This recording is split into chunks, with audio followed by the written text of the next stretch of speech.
Om Sahana Vavatu Sahano Bhunaktu Sahaviryam Karavavahai Tejasvinavadhitamastu ma Vidvishavahai. Om Shanti Shanti Shanti. Om Purnamadah Purnamidam Purnat Purnamudachyate Purnasya Purnamadaya Purnamevavasishyate. Om Shanti Shanti Shanti. Shruti Smriti Purananam Alayam Karunalayam Namami Bhagavatpadam Shankaram Lokashankaram Shankaram Shankaracharyam Keshavam Badarayanam Sutra Kritau Vande Bhagavantau Punah Punah Ishvaro Gururatmedi Murti Bheda Vibhagine Vyomavad Dehaya Dakshinamurtaye Namaha. Om Bhadram Karne Vishrunuyama Devaha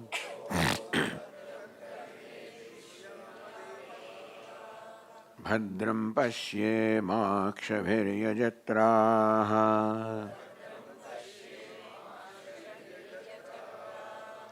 Sthirairangai Stuštuvagum Sastanuvihi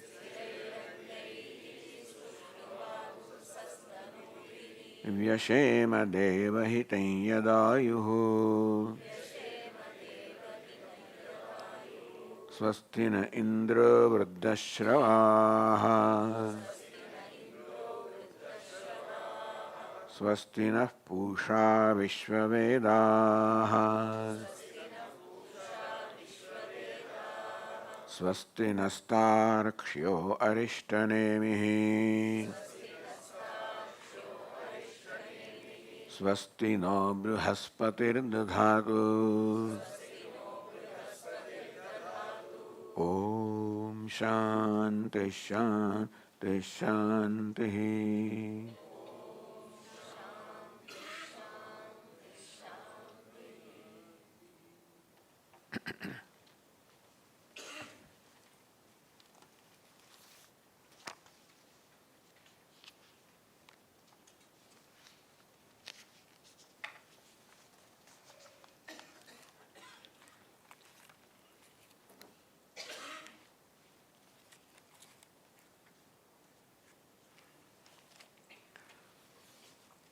Now the Upanishad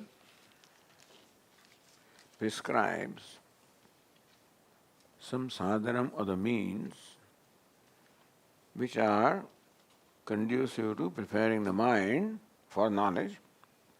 So next mantra that we have selected says here, Satyena labhyaha tapasa hyesha atma samyak jnanena brahmacharyena nityam antas sharire jyotirmayo hi shubhraha yam pashyanti yateha kshina doshaha. Good, good. Satyena labhya tapasa hi esha atma. Bhashyakara says satyadeni bhikshoho samyak jnana sahakarini sadhanani. That when a seeker, bhikshu, means an aspirant, when he is striving for knowledge, oh, wait a minute.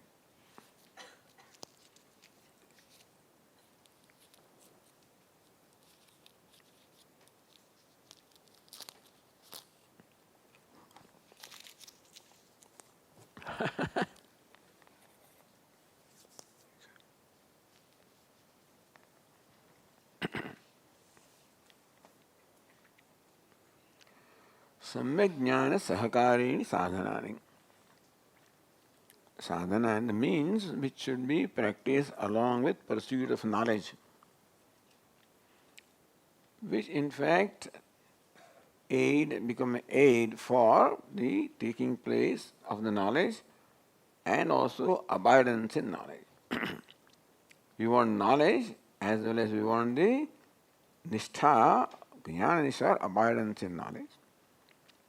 Therefore, one practices this right from the beginning. Nivritti pradhanani sadhanani. The sadhanas or means are nivritti pradhanani, which primarily involve nivritti or the cessation of activity or withdrawal from activity. Because ultimately a total withdrawal of the mind has to take place. The mind must become completely inward looking, totally centered on the self, which means that the mind has to become totally inward. So these are sadhana, the means, which also help making the mind inward looking, meaning making the mind free from the habit of extrovertedness. Either giving value to the worldly objects and achievements, that's why the mind runs out, or just a habit by which the mind runs out. And so, basically, we should make the mind free from the temptations, attractions, etc., that the mind has towards the objects. And that is how the mind is sort of withdrawn inward. Satyena anutatyagena mrishavadana tyagena labhyah. Satyena, by speaking the truth. So speaking the truth is a very important means and mentioned first. So here Bhashyakara says Satyena, not so much as speaking the truth as giving up untruth. Anuruta tyagena. Meaning that we should have this vrata or a vow that I will not tell untruth, I will not tell a lie. Meaning that we are not obliged to speak truth. If you have to speak, then of course you should speak truth. But there is no need that you have to speak truth, you can keep quiet. But if you decide to speak, then make sure that you speak what is truth. And why is it so emphasized? Why is Satyam, truth, is so emphasized? Ahimsa, Satya, Asteya, Yoga Shastra also talks about the 5 values, Yama. Perhaps because there is a tendency to compromise with the truth. What is the greed which is in me, the temptations which are there in me. Very often those temptations may control me. That is when I am compelled as though to compromise my values. Therefore, in order for me to make sure that I speak truth, whatever benefits there are of speaking untruth. See, everybody loves truth because that is our nature. Nobody wants to tell a lie. Nobody wants to speak untruth because truth is loved by everybody. It's only out of compulsion that the person speaks untruth. Something with me compels, meaning that my natural tendency to speak truth in some way is controlled or compelled by some impulse from within, where something more valuable than the truth. So since in the life, we are born and raised with these values. So ahimsa, non-violence, satya, truthfulness are the values with which we are raised, and we understand what they are. But there are 2 sets of values in our life. One are the natural values. Natural means those values that are in keeping with my nature. And non-violence, truthfulness are the values in keeping with my nature, because that is the nature of the self. But then unfortunately, we also what they call acquired values. As we grow in the society, we find that other things are also valuable. The wealth also is valuable. A child doesn't know, but the child grows. He realizes how wealth is important, power is important, fame is important. His own father, other elders also are able to get things done because of money, because of power, because of fame, etc. And that's how child also feels that, yes, because that wealth, name, fame are important and sometimes need to compromise truth, and he sees people doing that. So acquired value, as we grow in our life, we also acquire value for name, fame, power, etc. So then when there is a conflict between these two values, natural value of truthfulness or honesty and the acquired value of name, fame, power, etc., then there is a conflict. Now, then the truth usually loses, because we do not find there is much to gain by speaking truth. Nobody gives you a certificate, nobody, gives a reward or anything like that. So apparently speaking truth does not seem to yield any result, whereas telling untruth right away gives result in terms of some material gain. Therefore, this value of truth and some material gain, they conflict. And very often the temptation for the material gain wins. That's how the truth, honesty, etc. are compromised. So, then unless we have a very strong value for truth, if truth is more valuable to me than wealth, etc., in Pujya Swami's book called The Value of Values, that not only should we know what the values are, but we should know how valuable they are to us. Because what do we stand to gain, let's say by being non-violent, by speaking truth, if that is not clear to me? There doesn't seem to be any material gain by following these values. Whereas telling a lie conveniently, there may be an immediate reward. And therefore these values suffer, honesty, truthfulness, because we do not know their values. So we should know what is the value of speaking truth. What happens when I compromise truth? How, when I compromise truth, how it goes against my own nature. And that's why there is in my mind a conflict. But I know that I have done something wrong and there is guilt feeling, a conflict, which I may not care, I may brush aside. Again, I tell a little small lie, a little conflict, small lie, a little conflict, a little, because for convenience, if I speak truth, then, it's very inconvenient because then they will know what's going on here and I want to keep it to me. I don't always want everybody to know everything, and therefore things are not always convenient.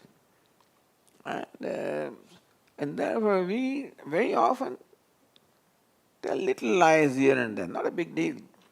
We are not liars by nature, but so this is how it builds up. When a small lie also is told, then it creates a sense of guilt, and there's a little pinch, little assault. It all adds up and adds up and adds up. So the example that I give is this young man. He has a motorbike, and in India there are all these so-called speed breakers. which our Swami used to call backbreakers, you know. He is young, he doesn't care. He doesn't stop. The speed breaker is meant for you to slow down. He doesn't slow down. And every day in a city like Ahmedabad, there are 1,500 of these things. So he keeps jumping up and down, nothing happens. But then every time there is this jump, there is a little salt on my vertebra. And in course of time, when I become 45, one morning, I get a catch here. I think that I slept wrongly. I think that the bed is not right. This is not right. In fact, what it is a build-up of all those small traumas adds up into this big trauma. Similarly also, all the little trauma of guilt which we have, they build up. That's why by the time the fellow is 45, he is depressed. Mid-age crisis, because, all these things add up. Anyway, the point is that we do not know the price that we have to pay by compromise. If we recognize that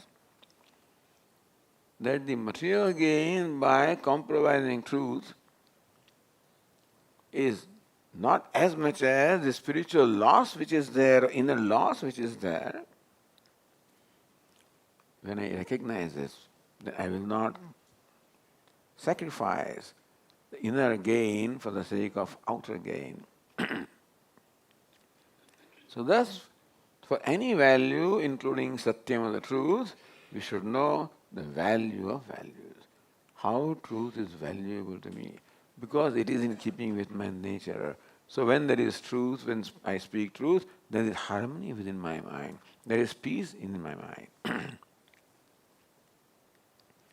And of all the values, Upanishad here says, Satyena Labhya. Next time it says, Satyameva Jayate. We have not taken that mantra, but that very famous statement, Satyameva Jayate. Truth alone wins. Says that Nanrutam, untruth never wins.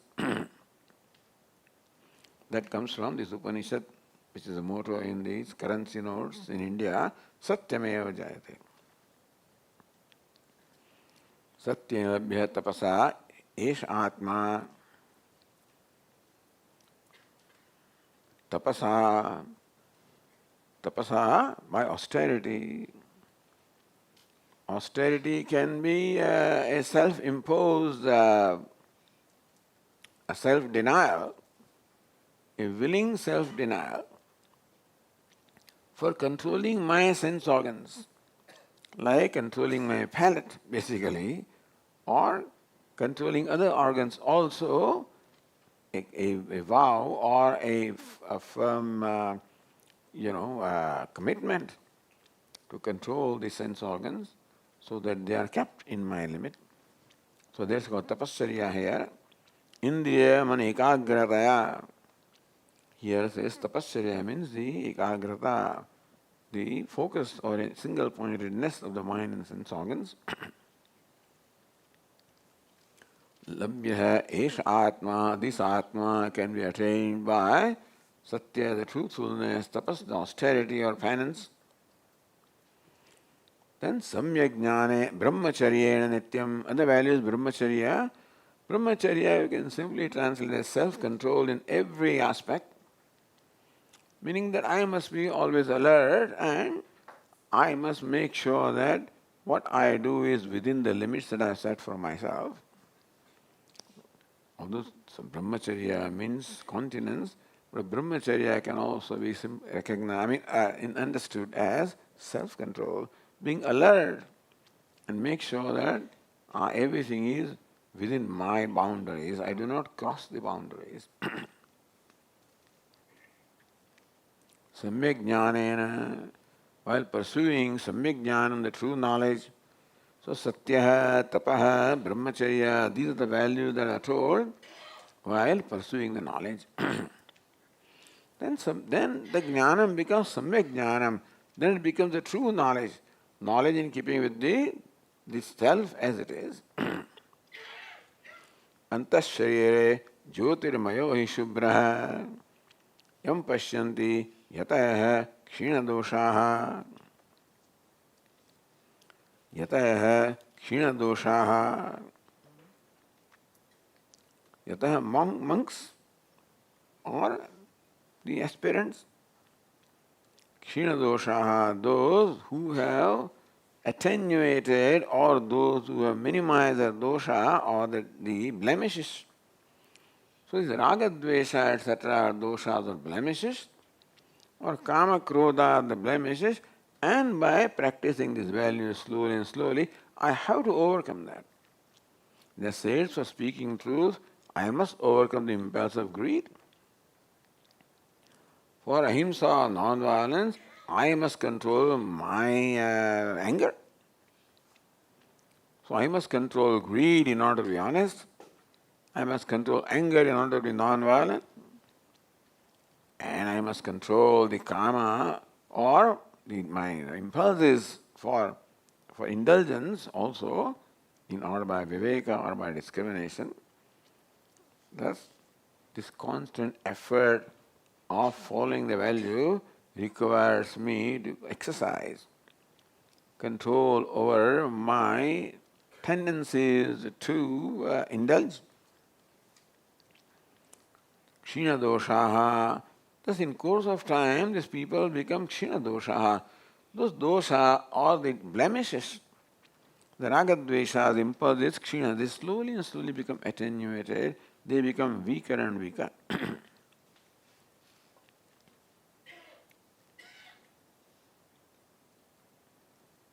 Antasharire jyotirmayo hi shubhra. So these values help make the mind inward looking. Anger, outward looking. Greed, outward looking. Indulgence, outward looking. When I control these, automatically the extrovertedness of the mind also is controlled and progressively mind becomes inward looking. Antasharire jyotirmayo hi shubhra. They see the self, they recognize the self, they know the self, the antasharira, which is within the body. Within the body means within the heart. Within the heart means within the mind. Within the mind is the very self. But as we've been saying, they always say antasharira, in the body, in the heart, the space within the heart, in the mind that is located there, the consciousness gets reflected there.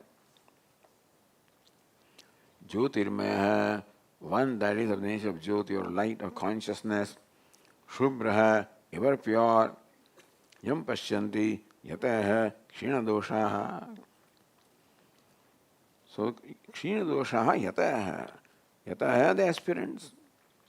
He says monks or sannyasis are renunciates. But Yataha, let us say Yataha, those who are striving. Yatna means one, so yati means one who is striving constantly.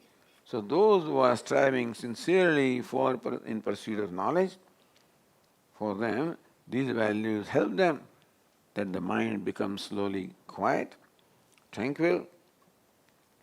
The Shamadhi Shatka Sampatti, Shama, Dama that we talked about happened because of this. Because we have to control our impulses in order to speak truth. You have to control impulses in order for brahmacharya, control impulses for the tapas or the penance, and the impulses are controlled and mind progress will become more and more tranquil, more inward looking. Antasharire jyotirmayo hi shubhra, the self that shines in my heart as aham, aham, aham, the very consciousness. Kshina doshaha yata pashyanti. Yatis or the aspirants whose doshas, whose defects or blemishes have been essentially removed, they see the self. Meaning that Atma is always shining and it is seen through the mirror of the mind. But as the mind, the mirror becomes clean and pure, naturally my darshan of myself also becomes pure. No separate effort is to be made for seeing me. seeing is always taking place. I always see myself through the mirror of the mind, and thus as the mind is purified, so also my darshanam, my vision, my knowledge also becomes clearer and clearer. So this looks like that simply by following values you have self-knowledge. Although it says samyak jnanena, we should pursue also the shravanam, mananam, nididhyasanam along with that.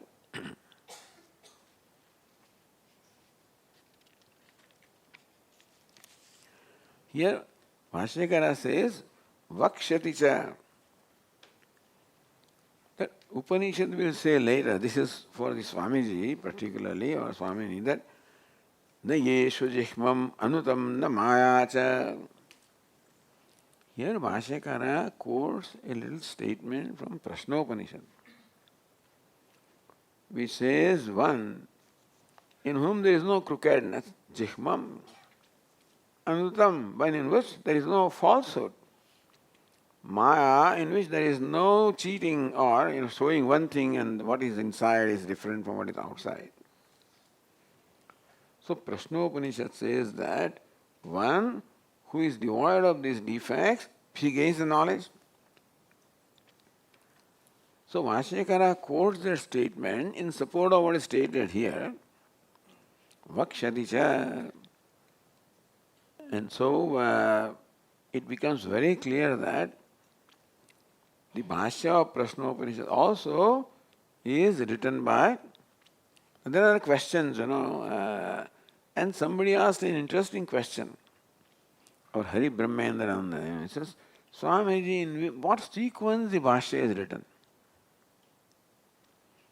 The sequence Isha, Kena, Katha, Prashna, Munda, etc., etc.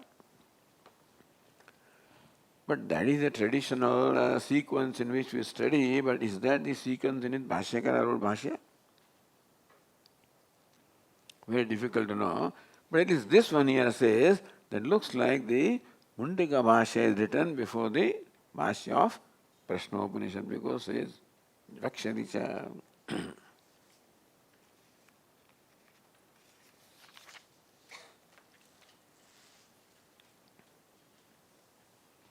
Kshina dosha, kshina krodha, the chitta malaha. Those that become free from, or in whose mind this has minimized, attenuated, minimized what? The malaha, the impurities of the nature of the krodha, etc., anger, etc. Nityam, this one word here, that this must be practiced constantly. The truth must be practiced constantly. Self-control practiced constantly. Brahmacharya practiced constantly. Pursuit of knowledge practiced constantly. So this nityam, the last word in the first line is important, that it joins with all others.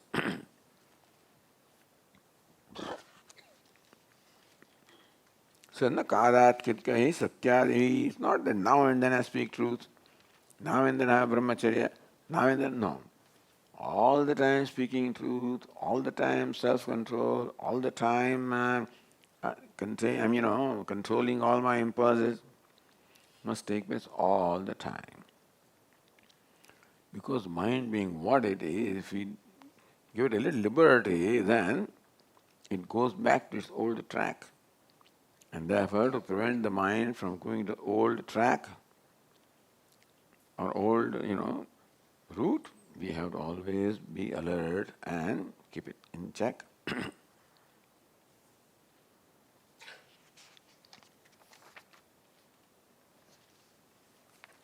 Then the next mantra, next page.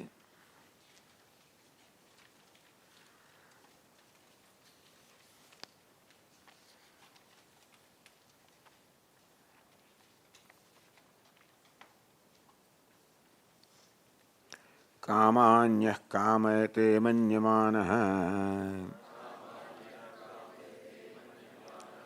स कामभिर्जायते तत्र तत्र पर्याप्तकामस्य कृतात्मनस्तु यहैव सर्वे प्रविलीयन्ति कामाः.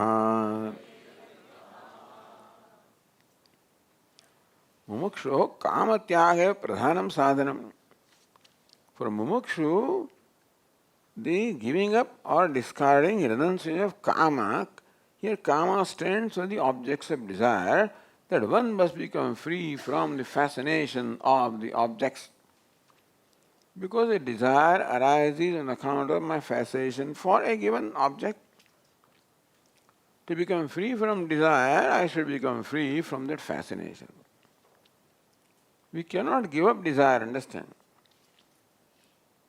We have to give up the cause of desire. If the cause remains, then the effect is going to remain. So what causes desire? What causes then why am I attached to something, attracted to something? So desire arises because I am attracted to something, because there is something valuable, and thus it is a habit of the mind to keep imposing values upon names and forms, objects of the world, which values they do not possess. I look upon something as a source of happiness, and that becomes because happiness is what I love.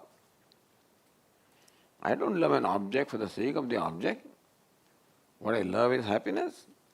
But when I look upon something as a source of happiness, then my love for happiness becomes the love for this object. Meaning that we do not love something for the sake of that. We love anything for the sake of happiness. In Mundakaopanishad, this is stated in a different way. Atmastu kamaya sarvam priyam bhavati. Whatever is dear is because Atma is dear. Atma is happiness. And therefore, because happiness is dear to me, therefore anything becomes dear. So kamanya kamayate manyamanaha. Therefore, this kama, the desire, has to be analyzed. We cannot give up the desires, just give up the desires. Nobody can give up desire. Because desire does not arise seeking my permission.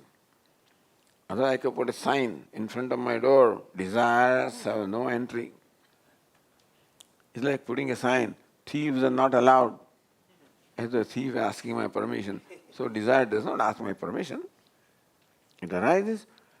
And the other day we found, all these ants here. Now they don't come. So, that wrapper I give away right away. If the wrapper is here, then some sugar is, stuck there. And that is what attracts these ants.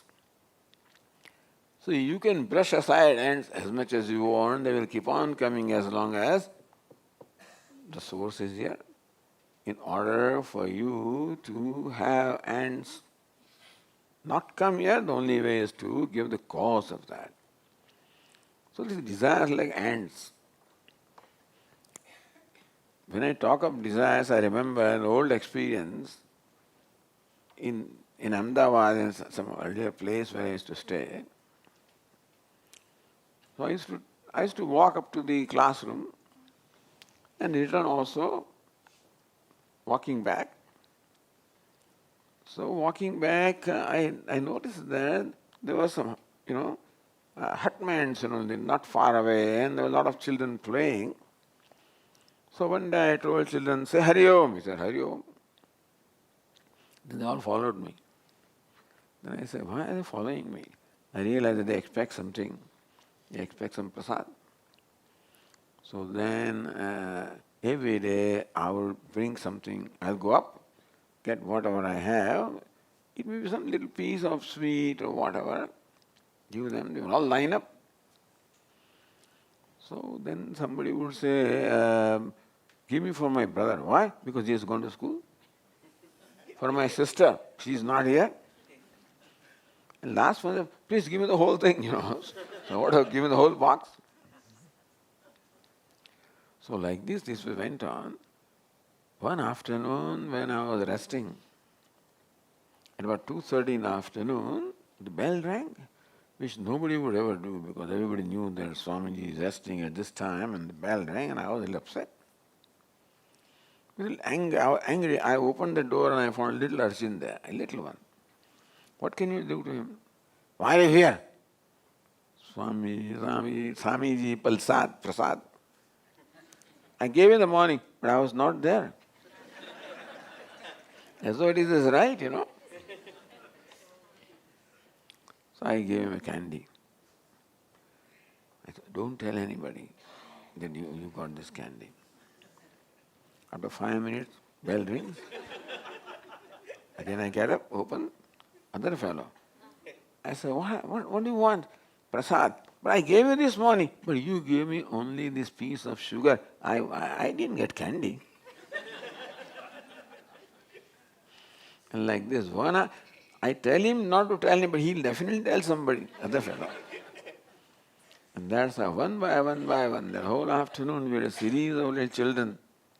Ring the bell. This is how the desires are. When that one desire gets fulfilled, it tells other fellow that this Swami is pliable. And therefore you go, he will ultimately satisfy you. So you satisfy one desire, it invites another desire in its wake, and third, and that's how a series of desires keep on coming. Kamanya, kamayate, manyamana. So here at this point, Upanishad has taken kamaha, kamatyagaha. So giving up the desire as a primary or important means of knowledge. Because kama or the desire keeps the mind focused upon the object of desire. Meaning that desire makes the mind look outward, makes the mind extrovert. And therefore, even in Bhagavad Gita also, while describing a wise person, Lord Krishna says, Prajahati yada kaman sarvan partha manogatan. He partha, when one gives up all the desires arising in mind, that is when he can be called a man of abiding wisdom. Desire. So when one gives up all, nobody can give up. Even the Lord Krishna says, you cannot give up desire. He said, because desire does not seek my permission. What can I do? I can give the cause of desire. What is the cause of desire? The value that I impart to something. Something is valuable to me. Something gives me happiness, something gives me peace, something gives me security, something gives me a sense of well-being. I love happiness, security, well-being, and therefore whatever I look upon as a source of that becomes an object of desire. So in order to become free from desire, I must make my mind see that the value that you are giving to that entity in fact doesn't have. Hey mind, nothing can give you happiness, nothing can give you security, nothing can give you peace because that's your own nature. Unfortunately, the mind, you concluded that happiness is out there, and that has become your habit of always seeking happiness. So we have to educate the mind by making the mind see that the desire has no basis other than aviveka, other than wrong understanding. It's the wrong understanding about something that creates attraction for that, fascination for that, and that is how my mind wants it. Not that anything has really an inherent value of giving me anything, any happiness or security. Is I of my mind superimposes happiness, superimposes security, superimposes something desirable in that, and then it wants it. Therefore, the only way to deal with the desire is to ask the mind, this is the desire, you have desire for that object, what do you expect by fulfilling the desire? I expect happiness. Then I will show the mind that entity does not have happiness. If this has happiness, this would be wonderful. Then all you need is store lots of these parts. Oh, whatever object I think gives me happiness, all we need is to store them. And you need happiness, you go to that. If it's candy, for example, chocolate, that gives me happiness, a whole stock of that, feel a little bored, go there. But then chocolate also, how many can you eat? 1, 2, 3, that's all. Then the law of diminishing return.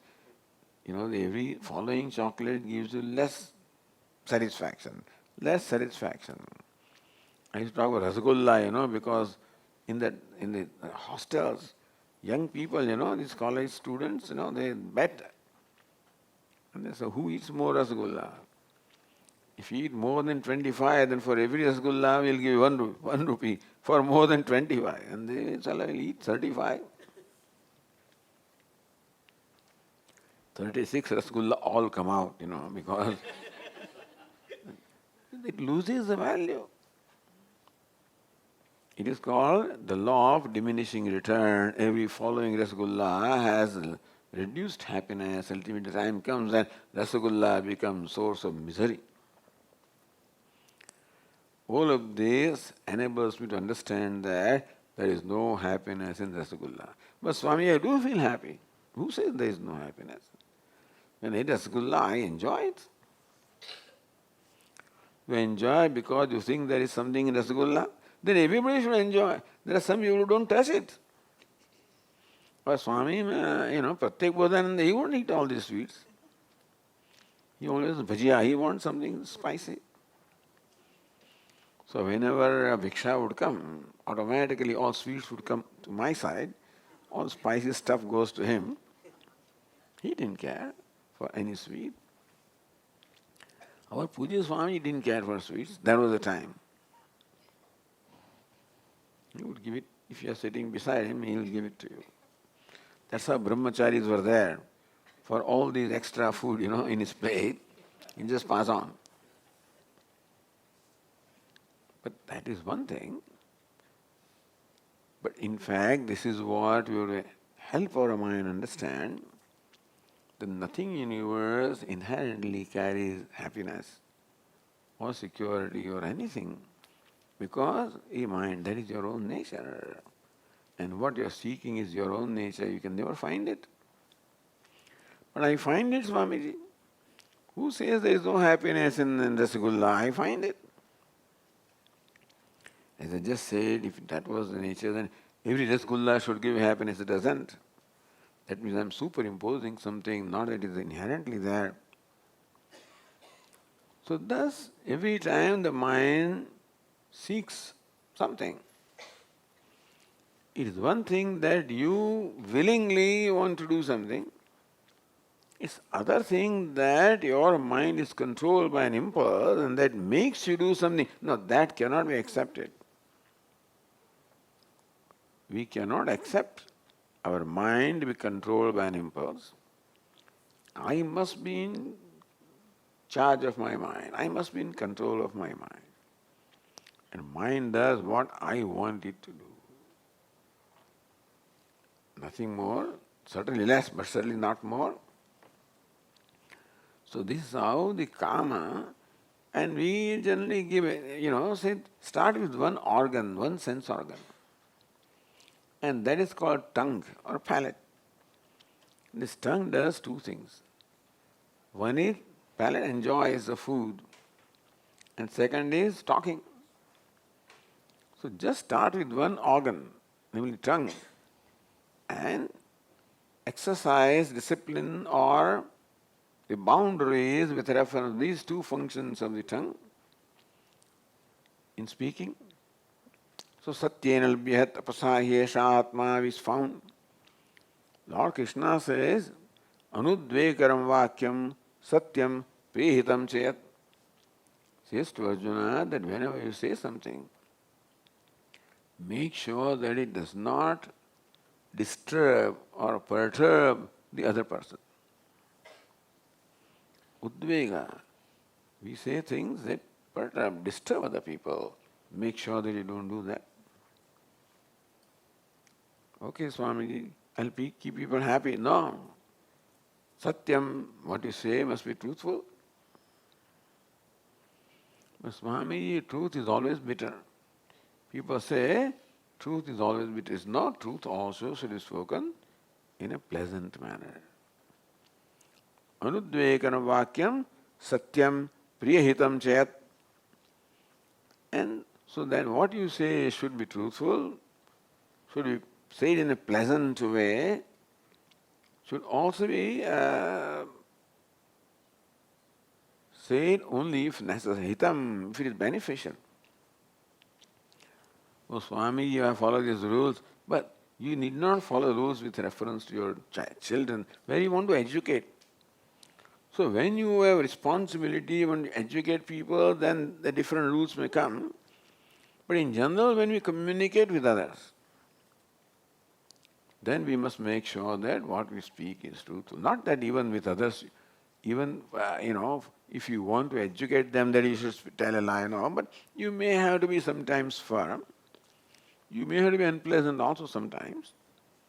In the life, we may require unpleasant things also if it is a responsibility. But otherwise, other circumstances, you must make sure that you do not say that is unpleasant. Speak the truth also in a pleasant way. And only if it is beneficial, so don't speak. Anudvekanam vakyam satyam priyahitam chayat. Priyam, pleasantly. Hitam, beneficial. Satyam, truthful. And then also, it does not perturb the other person. If you follow all these rules, then I think 80% of our talk will be gone. Which is good. Then what do?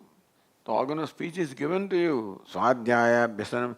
Lord Krishna says, then you repeat your Bhagavad Gita slokas. Repeat a mantra, repeat the scriptures, repeat whatever you want. So engage your, organ of speech in reciting something which is religious or spiritual.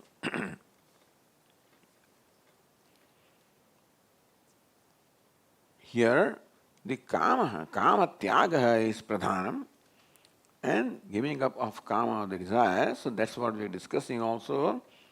The desire is a result of aviveka, meaning that imparting a value that an entity does not have. If we recognize anything for what it is, then you find that it does not have any inherent value for me.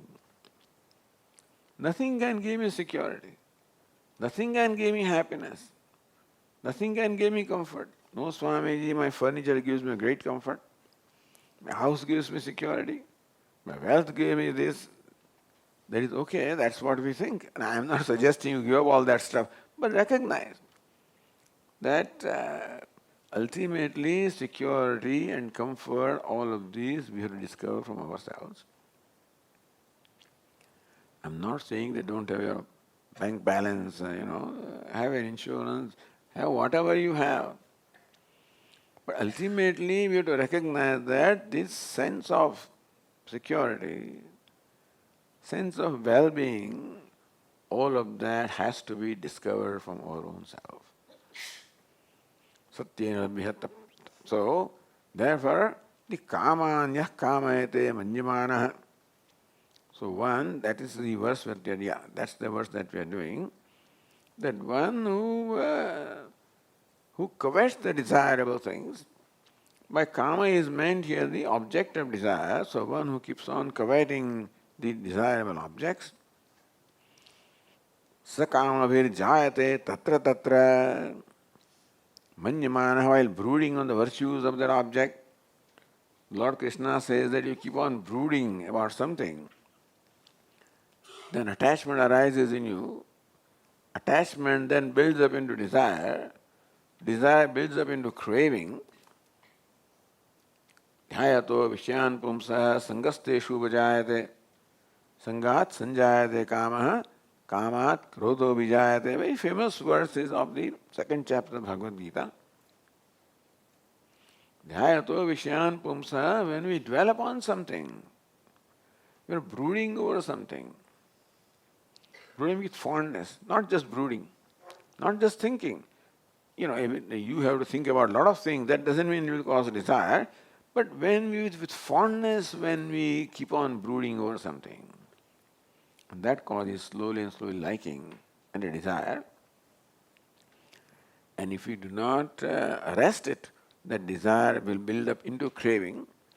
A point comes when it goes out of our control. Up to, when if you are aware of the process in our mind, then realize that slowly this desire is arising, there is temptation in mind. If I put a stop there, well and good. If I don't, then a point comes when it takes over my mind, meaning that I lose control over myself. So says there, manyamanaha, brooding over an object, when person desires the desirable objects. Sa kamabhir sa jayate, he is definitely born. So what is that which makes me take another birth? When I depart from this body with any desire. Swami, everybody has desire, only wise person doesn't have desire. Which means that other than that, everybody has to be born because that desire comes at the end, and that's what determines what my next destination is. I don't worry about it. I don't care. Next birth, I don't care. Last thought, don't bother about this. But what I'm saying is that right now we have to make sure that what happens towards the end also is something desirable. But then sakamavir jayate tatra tatra. When you depart from this body with desires, then the next birth takes place according to the objects of desire. In the midst of desirable objects, he is born. Now, this is said to discourage us from desire or to create in us value for what the next line says, paryapta kamasya krutatmanastu. That is important for us. But one who has got his wishes fulfilled, krutatmanaha, and one who has a knowledge of the self. Swami, paryapta kamasya, one whose wishes are fulfilled. How can it be? Nobody can have their wishes fulfilled. How will you fulfill your wish? By recognizing only by self-knowledge that our wishes will be fulfilled. Sosnute sarvan kaman saha brahmana vipaschitayati, says Viditatmananda, that the wise person experiences as though the result of all the desires simultaneously, because recognizing oneself as ananda swarupa, or full or whole. So paryapta kamasya. Only the desires are all satisfied, not that desires are satisfied. Whereas discovered the Atma which is whole and complete, therefore there can be no desire with wholeness or completeness. Krutatmanaha, for one who is krutatma or krutakritya, one who feels a total sense of fulfillment or satisfaction in life. Yaheva sarve praviliyanti kamaha, all the desires, they completely vanish even here itself. In short, one who gains the knowledge of self, his desires vanish. Only way, therefore, to become free from desire totally is self-knowledge. Why this? What is self-knowledge? Discovering that I am whole or complete. And there cannot be desire. Desire is there. Desire is an expression of lack or want. When I discover myself as whole and complete being, there cannot be lack or want, and therefore the self-knowledge is the ultimate means of becoming free from desire. Until then, self-control becomes a viveka, becomes a mean. Desire arises, I subject that to viveka. Viveka means what? Discernment. Hey mind, what do you expect to fulfill by fulfilling this desire? The desire is because you are imparting value to something which doesn't have, etc. So that's how when we do the viveka or this kind of deliberation, we can make the mind again free from its impulse, towards something. Ultimately, one has to gain. But here it says that Thus, slowly and slowly, overcoming desires becomes a means of self-knowledge. So earlier Satya was stated as a means of knowledge. Here, becoming free from desires, and that we can do by Viveka, as I said, constantly having the mind all the time discriminate. Moment mind wants something, then we address the mind. What do you expect by fulfilling that desire? Does that entity really have any inherent value, etc.? And that's how by Viveka we can make the mind free from desire. Desire is the result of aviveka, not seeing what is there, and we make the mind see, or seeing what is not there rather. Iheva sarve praviliyanti kamaha kritatmanah paryapta kamasya. So one who has thus gained self-knowledge, here itself, in this body itself, all the desires depart, all the desires vanish. Because knowledge means discovering one's wholeness, and there cannot be desire, because desire is a result of the lack or want, which completely vanishes. See, this lack and want, that feeling is not our essential nature. The sense of lack or want, that feeling is unnatural. It's not the nature of Atma, although we feel that I am lacking, wanting. I am not. The Atma is not. That mind is because of lack of discrimination, and therefore, ultimately, desire is something that is not inherent, something that is incidental. This kama or desire is the result of aviveka, non-discrimination, not properly recognizing or understanding things for what they are. So every time bring the understanding into play. What Vedanta teaches about the realities of life, bring them into play. And thus deal with the desire with viveka. That will lead to knowledge of the self which is free from desire. Aheva sarve, when you recognize yourself, the fullness or wholeness of the self, Yaheva sarve praviliyanti kama. Here, while you're in this body, all the desires, they vanish. So this is called the freedom while you are here. Meaning that desire also is one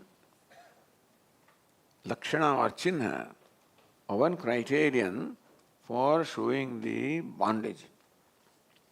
That we'll see. We haven't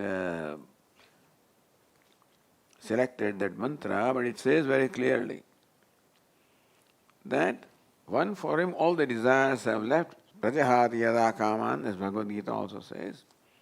When all the desires leave, desire is generally therefore said is the sign of ignorance, sign of aviveka. In wake of the knowledge, with viveka, the desires are not placed there. Iheva sarve praviliyanti kamaha. Here in this body itself, all the desires vanish. Because desire is something which is not natural. Desire is not the nature of the body, not nature of the self. And therefore, when we subject them first to viveka and then to knowledge, by viveka you minimize them, with knowledge they will completely vanish.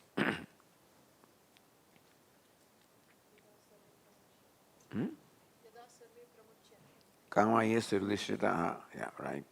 In Kathopanishad, and here also, yada sarve pramuchyante kama yesya hrudishritaha athamartyo amruto bhavati atra brahma samashnute.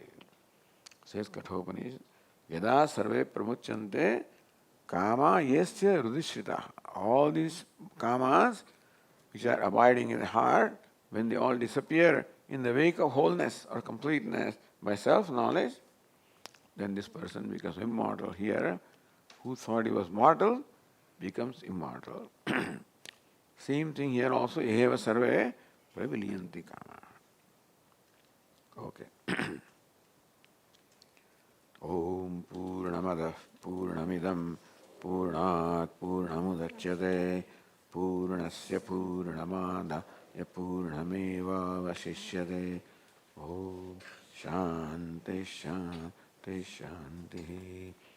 Shankaram Shankaracharyam Keshavam Badarayanam Sutrabhashyakritau Vande Bhagavantau Punah Punah Ishvaro Gururatmeti Murti Bheda Vibhagine Vyomavadvyaptadehaya Dakshinamurtaye Namaha. Om Shanti Shanti Shanti. Hari Om. Shri Gurubhyo Namaha. Hari Om.